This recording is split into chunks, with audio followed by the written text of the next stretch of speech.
12월 12일 야고보서 4장 13절로 17절 말씀을 가지고 안개 같은 인생을 향한 하나님의 주의 뜻이라는 제목으로 함께 말씀을 나누도록 하겠습니다.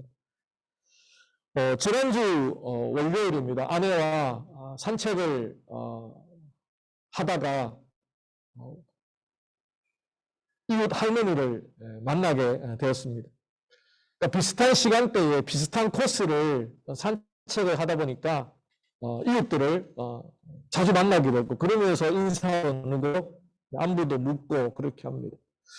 그러다 늘 가는 게 아니라 조금 다른 코스를 가다가 오래간만에 이웃 할머니를 만나게 되었습니다.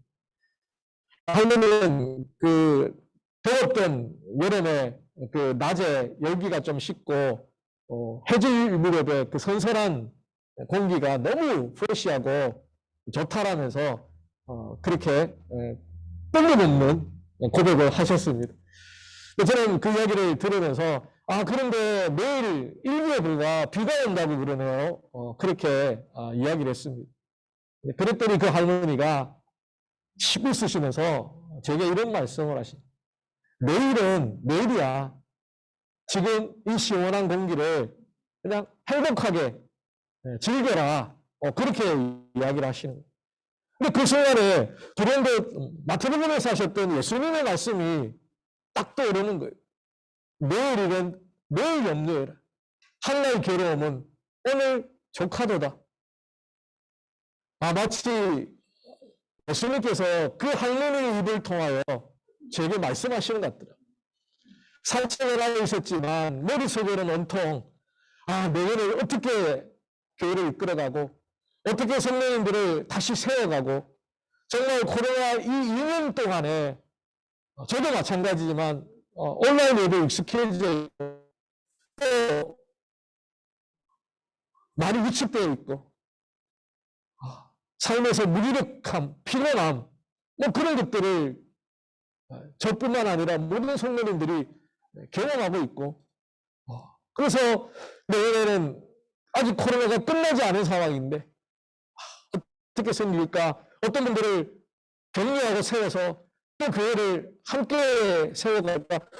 이런 염려와 걱정, 노심들로 가득했기 때문에 하나님께서 할머니를 통해서 내가 아무리 염려하고 계획하고 걱정하고 염려해도 네가 할 수 있는 것은 없다. 하나님이 하셔야 되고 하나님이 인도하셔야 되고 하나님이 역사하셔야 돼요. 근데 그런 마음을 주셨던 것 같아요. 염려하지 마라. 걱정하지 마라. 머리 싸매고 혼자 끙끙거리지 마라. 하나님께서 다 아신다. 하나님이 이제까지 제자교회를 8년 동안 인도하시면서 보여주셨던 은혜와 능력들이 있지 않느냐. 그거는 우리의 것이 아니고 저의 것이 아니고 하나님의 것이다. 그런 마음을 그 할머니 입을 통해서 제게 탁 주시니까 위로가 되더라고요. 쌍이랑 같이 그래 맞아. 제 할머니 말씀대로 오늘 하루하루를 감사하면서 오늘 하루하루 작은 것, 시원한 바람, 아름다운 꽃들 그런 것들을 바라보면서 하나님께 감사하며 그렇게 하루하루를 살아가다 보면 이 코로나쯤 우리가 다 이길 수 있고 결국 하나님만 찬양할 수 있을 거다. 그런 고백을 했던 적이 있습니다. 그렇습니다. 야고보 선생이 살았던 1세기 당시에도 오늘만큼이나 치열한 삶을 살았을 겁니다.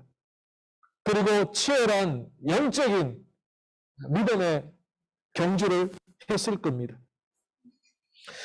가끔 성도님들 특별히 식당을 하시거나 예약을 하시거나 사업을 하시거나 이런 성도님들과 대화를 나누다 보면 일손 구하기가 너무 힘들다는 거죠. 보도가 막히다 보니까 일손 구하기가 너무 힘들고 또 여러 가지 그동안 락다운으로 어렵고 힘든 그런 일들을 많이 겪었다.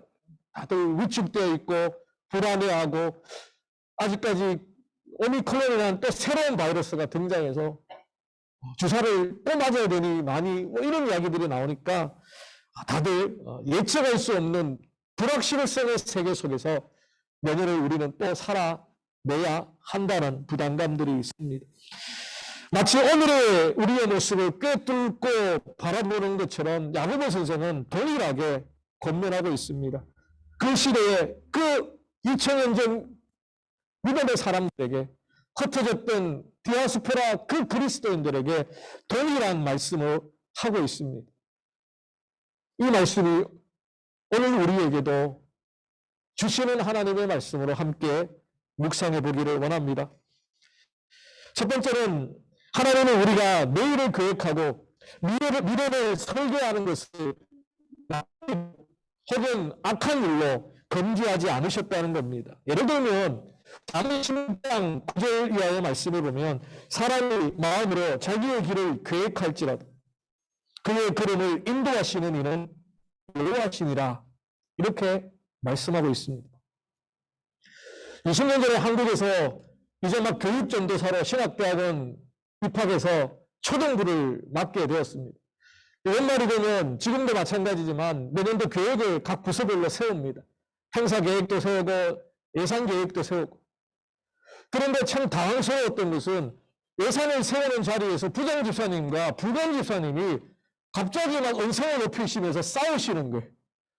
부장집사님 말씀은 우리가 성도님들의 헌금으로 사업을 하는 거니까 비록 작은 규모의 초등부 예산이지만 철저하게 단돈 1원 하나라도 오차가 없이 계획을 철저하게 세우고 사업 계획을 짜야 된다. 그 주장이시고 부관 집사님은 우리가 그렇게 철저하게 짜놓으면 어쩌면 그 계획에 얽매여서 하나님의 인도하심이 우리 인간의 계획표 안에 있지 않지 않습니까? 그럴 때 하나님의 인도하심을 따라가기보다 우리가 짜는 이 계획표에 몰입이 되어서 오히려 하나님과 거슬리는 일을 할 수 있다. 그래서 계획은 대충 짜야 된다는 거예요. 대충. 이제 막 신학교에 들어가서 전도사가 된 저는 누구 편을 들어야 될지 부장집사님이 말씀하시는 것도 맞는 것 같고 부장집사님이 하신 말씀도 맞는 것 같고 참 당황스러웠던 적이 있습니다. 그런데 한참 뒤에 이 잠언 16장 9절 말씀을 묵상하면서 하나님께서 우리가 미래를 계획하고 내년을 계획하고 교회가 내년 예산을 짜고 행사 계획을 짜고 하는 그 계획이 의미가 없거나 틀렸거나 무의미한 게 아닙니다. 사람이 마음으로 계획을 할지라도 나는 의미는 계획을 하라는 뜻입니다. 계획을 해야 합니다. 교회뿐만 아니라 개인의 삶도 마찬가지고 우리의 인생도 마찬가지고 가정도 마찬가지고 사업도 마찬가지고 우리는 다 계획을 가지고 있지 않습니까? 그런데 그 계획이 나의 계획, 내가 짜놓은 계획이 아니라 말씀하신 대로 그름을 인도하시는 하나님께 맡기는 계획이 되어야 된다는 거예요. 내 계획이 아무리 똑똑하고 내 계획이 아무리 잘나도 하나님의 인도하심을 거부하는 계획은 하나님의 백성들이 할 수 있는, 순종할 수 있는 삶의 길이 아니죠. 그것은 나의 길이죠. 하나님의 백성들의 삶의 가장 중심은 내 계획과 내 뜻이 아니라 하나님의 계획과 하나님의 뜻을 따라 세상 계획을 세웠다 할지라도 하나님이 다른 길로 인도하시면 우리는 그 길을 따라갈 수밖에 없습니다. 하나님의 뜻을 거슬리고 내 고집대로 살다가 망했던 사람이 있습니다. 망했다고 해보면 혼난 사람이 있죠. 요나죠, 요나. 자기의 뜻대로는 하나님이 니네의 복음을 전하는 거 용납할 수가 없는 거예요. 이스라엘 백성들을 쳐들어왔고 괴롭혔던 아시리아의 수도였던 니네의 복음을, 회개의 복음을 전하라는 하나님의 뜻을 거부했던 거예요. 그래서 풍랑도 만나고 물고기 뱃속에서 회개도 하고 그리고 오늘 우리의 요나서처럼 하나님의 책망을 받게 됩니다. 그러니 우리는 계획을 세워야 합니다. 내년을 기대하며 소망하며 계획을 세워야 합니다. 특별히 그리스도에서 우리에게 맡겨주신 시간, 우리에게 맡겨주신 물질, 우리에게 맡겨주신 건강, 우리에게 맡겨주신 자녀, 우리에게 맡겨주신 사업, 그 모든 것들을 하나님의 인도하심을 맡긴다고 해서 될 대로 되라는 식으로 내버려 두는 것은 하나님께서 기뻐하지 않습니다. 그리고 우리는 분명한 비전을 가지고 분명한 목적을 가지고 때로는 그게 분명하지 않더라도 저희 막내에게 가끔 물어봅니다. 너 커서 뭐 할래? 너 뭐가 되고 싶어? 그러면요, 유튜버가 되고 싶대요. 유튜버. 예, 유튜버. 요즘에는 트렌드가, 문화 트렌드가 많이 바뀌었는 것 같아요. 유튜브 보면서 뭐 먹방도 보고 뭐 이렇게 걸그룹도 보고 뭐 이러면서 자기가 유튜버가 한번 되고 싶다는 거예요. 그럼 아이템이 있냐 물으면 아이템 없대요. 아이템도 없이 유튜브를 어떻게 그냥 막연하게 꿈을 꾸는 거예요. 그냥 유튜버의 이 모습이 멋있어 보이니까. 뭐 진짜 유튜버가 될 수도 있겠죠. 그런데 우리의 삶이 그렇게 막연해서는 안 된다는 것. 어떻게 되겠지? 어쩌다가 되겠지? 첫 번째는 우리가 정말 하나님 앞에 기도하고 내가 할 수 있는 최선을 다하여 내년을 우리는 계획해야 합니다. 그 계획이 정말 하나님 앞에서 구체적이고 분명하고 목적이 있어야 돼요. 하나님의 뜻을 이루는 목적. 그리스도인들 하나님의 뜻을 가지고 아무런 계획이나 목표나 구체적인 고민 없이 될 대로 되라는 식으로 살아가는 삶이라면 하나님께서 결코 축복하고 은혜를 부어주실 수가 없다는 것. 하나님이 하루하루 인도해 주시는 것 맞습니다. 그러나 그 하루하루를 의지하는 사람이라면 더욱더 우리에게 주어진 하루하루를 귀중하고 소중하고 규모 있게 계획적으로 살아가야 한다는 겁니다. 목표의식이 있어야 되는 거죠. 바울 사도도 데살로니가후서 3장 6절에서 이렇게 말합니다. 형제들아, 우리 주 예수 그리스도 이름으로 너희를 명하노니 규모 없이 행하고 우리에게 받은 유전대로 행하지 아니하는 모든 형제에게서 떠나라. 규모 없이 행한다라는 것은 계획자를 말합니다. 아무런 계획과 목표와 비전 없이 그저 하루하루를 낭비하며 살아가는 것. 그것이 바로 규모 없는 삶이라고 말하고 있습니다. 마태복음 25장에 보면 달란트 비유가 나오죠. 5달란트, 2달란트, 1달란트 받게 됩니다. 5달란트, 2달란트 받은 사람은 그것에 대한 계획을 가지고 열심히 일을 하여서 배를 남겨옵니다. 근데 1달란트 받은 사람은 그냥 땅에 묻어두었다가 주인이 왔을 때 그 1달란트를 그저 되돌려줍니다. 근데 그 비유 속에 등장하는 주인의 책망이 뭡니까? 이 게으르고 악한 자들아. 게으르다고 말씀하시는 것 뿐만 아니라 그가 악하다라고 말합니다. 그 악하다라는 것 속에는 중요한 의미가 있습니다. 단순히 일하기 싫어서 1달란트를 땅에 묻어두었다라는 뜻만 아니라 그 악함 속에는 주인이 믿고 맡겼던 그 신실한 종을 향한 믿음, 그리고 그에게 달란트를 맡겼던 그 책임을 이 1달란트 받은 사람은 그렇게 크게 생각하지 않았던 거예요. 주인의 마음을 잃기보다 나를 믿고 1달란트를 맡겨주신 주인의 그 신실한 마음보다 그저 1달란트 남겨서 그러니까 그저 손해보지 않고 묻어두었다가 되돌려주는 거예요. 그러면서 내가 변명을 하죠. 우리 주인은 아주 엄하기 때문에 이 1달란트 손해봤을 때 내가 어떤 불이익을 당할지 몰라서 그저 손해라도 보지 말자라고 생각하고 1달란트 땅에 묻어두었다가 그대로 가지고 왔다고 말합니다. 철저하게 주인의 마음을 몰랐고요. 주인의 의도를 몰랐고요. 주인이 그렇게 큰 돈을 믿고 맡겼던 그 마음도 몰랐습니다.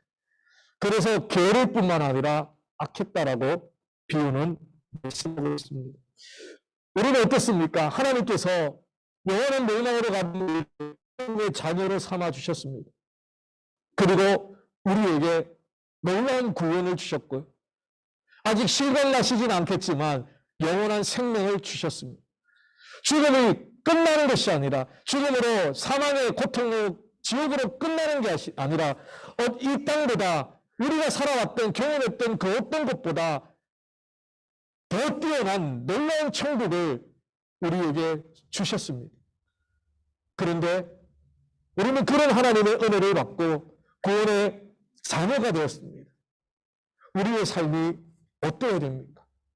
당연히 하나님의 영광을 위하여 규모 있게 또 분명한 계획과 목적과 비전을 가지고 우리의 삶을 살아드려야 한다는 겁니다. 저는 세상 사람들의 하루와 하나님의 백성들의 하루가 다르다고 생각합니다. 물리적인 시간은 똑같습니다. 24시간. 그러나 구원받은 하나님의 백성들은 이제 또 다른 세계관을 가지고 우리의 하루를 바라봅니다. 세상 사람들과 똑같이 삼시세끼 밥 먹고 돈 벌기 위해서 일하고 학교 가고 공부하고 일상생활하는 것처럼 보이지만 하나님의 관점에는 하나님의 백성들의 삶이 다르다는 겁니다. 우리에게 구원을 주신 하나님은 이 달란트 비유회처럼 우리를 통하여 이루시기를 원하시는 하나님의 뜻이 있기 때문입니다. 단순히 목회자나 전도사나 선교사가 아니라 모든 성도들, 특별히 하나님의 은혜로 구원받은 그 감격과 기쁨을 가진 주의 백성들이 하나님의 뜻을 내 삶 가운데, 내 가정 가운데, 내 자녀들 가운데 이루기를 원하는 간절한 마음, 그것을 통하여 하나님이 지금도 이루고 계시기 때문입니다. 그러므로 여러분들을 통하여 이루시기를 원하시는 하나님의 뜻을 위하여 여러분에게 맡겨주신 그 선한 청지기의 사명을 감당하기 위해서 여러분 계획하십시오. 그리고 기대하십시오. 하나님을 여러분 꿈꾸십시오. 그냥 막연하게 하나님의 임재하심을 구하는 것이 아니라 구체적으로 기도하고 구체적으로 계획하고 그 계획을 이룰 수 있도록 하나님께서 힘을 주시고 은혜를 주시고 우리나라 속담에 작심삼일이라는 말이 있죠. 속담이 아니고 격언이죠. 작심삼일. 마음먹고 3일. 수많은 인류가 그렇게 살아왔기 때문에 무교의 진리, 불변의 진리처럼 말합니다. 때로는 그 작심삼일을 합리화하죠. 어떤 일을 마음먹고 계획했지만 3일 만에 다 숲으로 돌아갑니다. 이제는 작심 4일, 작심 5일 그렇게 하다 보면 우리가 세웠던 계획과 비전과 목적을 하나님 뜻 안에서 온전히 이루어가지 않을까 생각합니다. 그러므로 여러분에게 주신 이 귀중한 삶, 이 생명, 이 시간을 규모 있게 사용하기 위해서 계획하고 준비하고 기대하시기 바랍니다. 두 번째로 하나님은 오늘 본문을 통해서 볼 때 우리의 이익보다 우리의 생명을 위해 살아갈 것을 요구하고 계십니다. 오늘 본문 13절에 보면 들으라 너희 중에 말하기를 오늘이나 내일이나 우리가 어떤 도시에 가서 거기서 1년을 머물며 장사하여 이익을 벌이라 하는 자들아 내일 일을 너희가 알지 못하는도다. 너희 생명이 무엇이냐 너희는 잠깐 보이다가 없어지는 안개니라.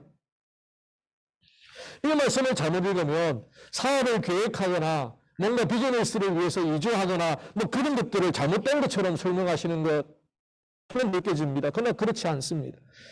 이 본문의 핵심은 우리가 어떤 사업을 위해서 여기 본문에 나오는 이 사업하시는 성도님들 같은 경우에 어떤 도시에 가서 사업을 하면 어떤 이익이 나고 뭐 이런 것들을 고민하고 또 계획을 세우고 정보를 찾고 어디에서 물건을 떼다가 어디에 팔면 이익이 남을 거고 이런 것들을 계속해서 연구하는 거죠.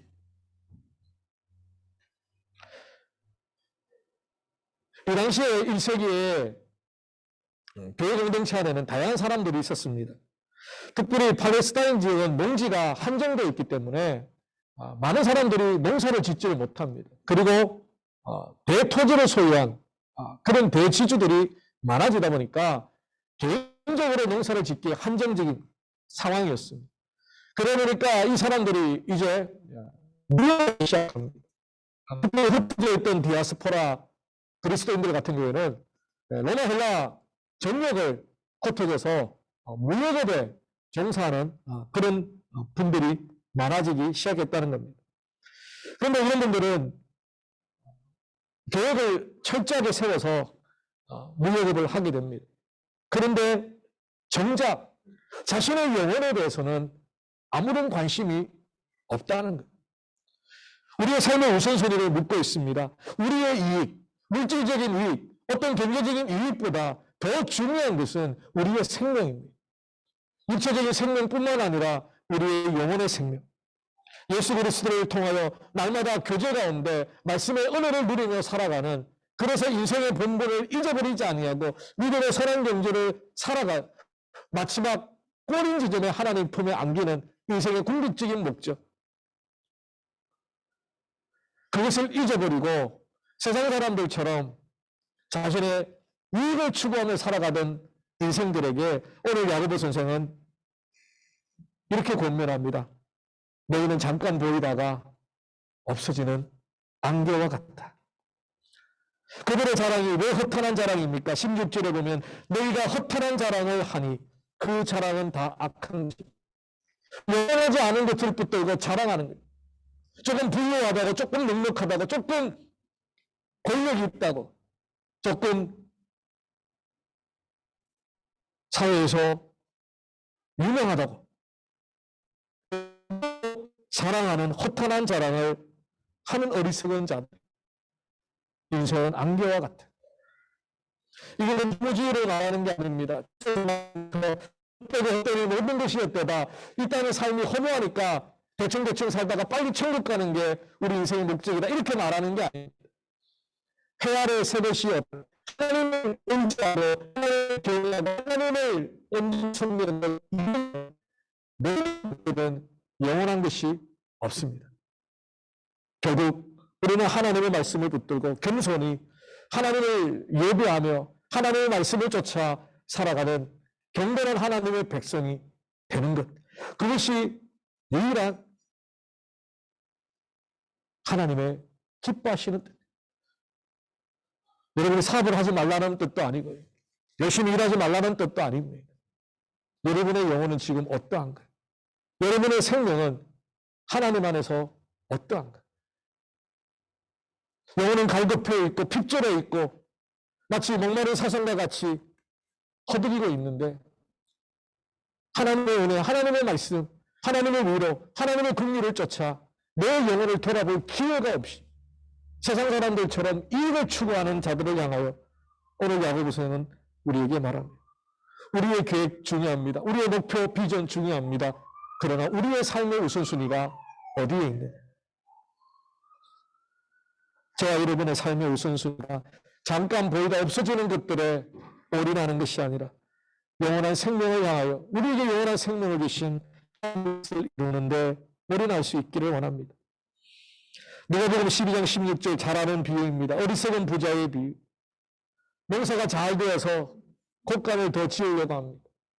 그때 하나님께서 오늘 밤에 네 영혼을 도로 찾으면 네 쌓아놓았던 재물이 누구의 것이 되겠니?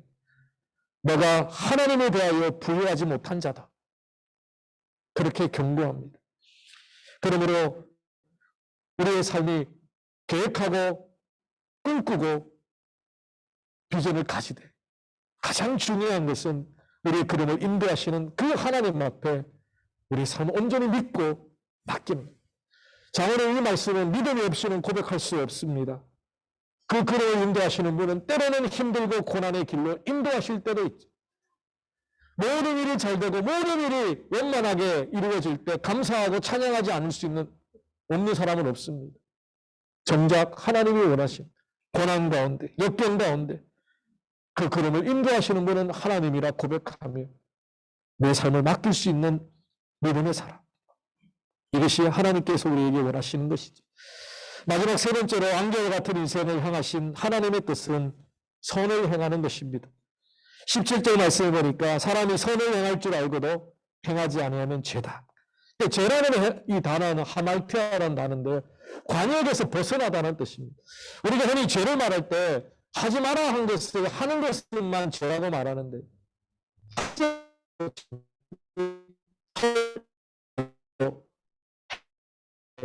이것이 죄라고 우리에게 말씀하고 있습니다. 하나님의 백성들을 향한 죄의 기준은 세상 사람들과는 조금 다른 것 같아요. 우리가 무엇이 선인지, 무엇이 하나님의 뜻인지 알고 있습니다. 어떻게 하는 것이 하나님을 기쁘시게 하는 삶인지 성경을 통하여 우리는 배웠고 알고 있습니다. 그런데 우리가 그 삶대로, 그 뜻대로 하나님의 말씀을 이루어가지 못한다면 그것은 더 큰 죄악이라고 말씀하고 있습니다. 누가복음 12장 41절에 보면 예수님께서 이런 말씀합니다. 주님의 뜻을 알고도 준비하지 아니하고 그 뜻대로 행하지 아니한 종은 많이 맞을 것이요 알지 못하고 맞을 일을 행한 종은 적게 맞 물은 많이 받은 자에게는 많이 요구할 것이요 많이 맡은 자에게는 많이 달라 할 것이라. 저 여러분 하나님의 은혜를 얼마나 경험했습니까? 여러분 입술로 하나님께서 여러분의 삶을 인도하셨다라고 고백하고 도와주셨다라고 고백하고 많이 받은 자들은 더 많이 하나님 앞에 드려야 한다고 말합니다. 그러므로 이 안개와 같은 인생에 우리가 하나님의 뜻을 구하잖아요. 오늘 본문에도 14절에 보면 내가 주의 뜻을 따라 이렇게 하기도 하고 저렇게 하기도 하고 이런저런 계획들을 철저하게 가지고 계획을 합니다. 그런데 정작 하나님의 뜻은 그런 계획을 넘어서 선을 행하는 것. 그것은 도덕적이고 윤리적인 착함이 아닙니다. 하나님의 말씀대로 살아가는 것입니다. 합력하여 선을 이룬다. 결국 우리를 통하여 하나님의 뜻을 이룬다. 저와 여러분의 삶이 오늘 하나님의 뜻을 이루는 삶이 되기 위하여 여러분이 배웠던 말씀대로 살고자 몸부림치는 것. 그것이 바로 안개와 같은 이 인생이 하나님의 인정을 받고 영토 하나님의 은혜 가운데 빛나는 별과 같이 영광의 누리며 살아갈 수 있는 유일한 방법, 바로 하나님의 뜻을 이루는 것. 말씀을 정리하겠습니다. 사랑하는 성도 여러분, 우리 인생은 안개와 같습니다. 영원한 인생을 영원하신 하나님께서 은혜로 생명을 주셨습니다. 이 땅의 삶을 위한 계획도 필요합니다. 내년을 위한 비전 필요합니다. 하지만 우리를 통해서 이루어 가실 하나님의 뜻을 기대하면서 매 순간순간 하나님을 의지하며 살아가기를 소망합니다. 그럴 때 우리가 선을 행하되 낙심하지 말지 포기하지 아니하면 때가 이르러 하나님께서 거두게 하신다. 우리에게 맡겨주신 물질, 건강, 소유, 생명 그것을 허탄한 자랑으로 의지하지 마시기 바랍니다. 저희는 언젠가는 늙음으로 바뀝니다. 물질은 있다가도 없어지고 없다가도 있어집니다. 건강도 마찬가지입니다. 우리에게 있는 시간도 마찬가지입니다. 마치 모래시계처럼 조금씩 조금씩. 그래서 어떤 분이 그런 고백을 하더라고요. 우리가 사실은 하루하루 살아가는 게 아니라 마지막 죽음을 향하여 하루하루 죽어가고 있다. 그런데 믿는 자에게는 죽음이 고통과 절망이 아니라 그렇게 기대하던 소망하던 하나님의 영원한 나라에 들어가는 관문이 되는. 여러분 낙심하지 마십시오. 포기하지 마십시오. 하나님의 백성으로 하나님의 말씀을 하나님의 뜻을 여러분 상가운데 이루어가는 것, 그것이 때로는 열매가 없는 것처럼 보이고 내가 살았을 때 더 손해를 보기도 하고 내가 하나님의 뜻을 이루기 위해 간절히 몸부림쳤지만 결과론적으로 오히려 비난을 받을 수도 있습니다. 그러나 선을 행하되 낙심하지 말지니 때가 되면 반드시 하나님께서 갚아 주십니다. 이것이 안개 같은 우리 인생, 우리가 계획하고 우리가 소망하고 비전을 가지지만 그럼에도 불구하고 하나님을 의지할 수밖에 없는 이유입니다. 하나님만이 우리의 삶의 모든 것들을 아시고 채워주실 유일한 분, 그분의 약속입니다. 선을 행하되 낙심하지 말지, 포기하지 말지, 절망하지 말지, 회의론에 빠지지 마십시오. 사단이 우리에게 공격하는 건 회의론입니다. 해도 안 되는데, 나만 왜 하는데, 나만 왜 손해봐야 되는데, 나만 왜 말씀대로 살아야 되는데, 나만 왜 원수 사랑해야 되는데, 그 틈을 주지 마시고 선을 행하되 낙심하지 아니하고 포기하지 아니하고 때가 되어 거두게 하실 그 하나님을 바라보고 저와 여러분의 걸음을 인도하실 그 하나님을 의지하시고 저와 여러분 되시기를 주님의 이름으로 축원합니다. 기도하겠습니다. 살아계신 주님 감사합니다. 안개와 같은 인생을 살아갑니다. 너무 캄캄하고 절망스러워서 하나님 어디 계시냐고 시편 기자들처럼 외칩니다. 주님 좀 도와주십시오. 주님 좀 은혜를 더하여 주시옵소서. 주님 좀 긍휼을 베풀어 주십시오. 외치다가도 다시 한번 우리가 의지하고 있는 것들이 하나님이 아닌, 하나님 말씀이 아닌, 진리가 아닌 어떤 것도 내가 의지할 수 없다는 것을 다시 한번 깨닫습니다. 기나긴 2년의 코로나를 지나면서 여전히 끝나지 않은 이 상황 가운데서도 우리가 의지할 분은 하나님뿐이심을 고백합니다. 주님, 우리가 계획하고 마음으로 그 미래를 꿈꾼다 할지라도 그름을 인도하시는 하나님이심을 온전히 믿고 신뢰함으로 맡기며 무엇보다도 선을 행하며 주의 뜻을 행하며 말씀대로 살려고 몸부림치며 이 불확실한 세계 가운데 진리를 살아가는 저희들 되게 하여 주시옵소서. 감사하고 우리 주 예수 그리스도 이름으로 기도 올렸나이다. 아멘.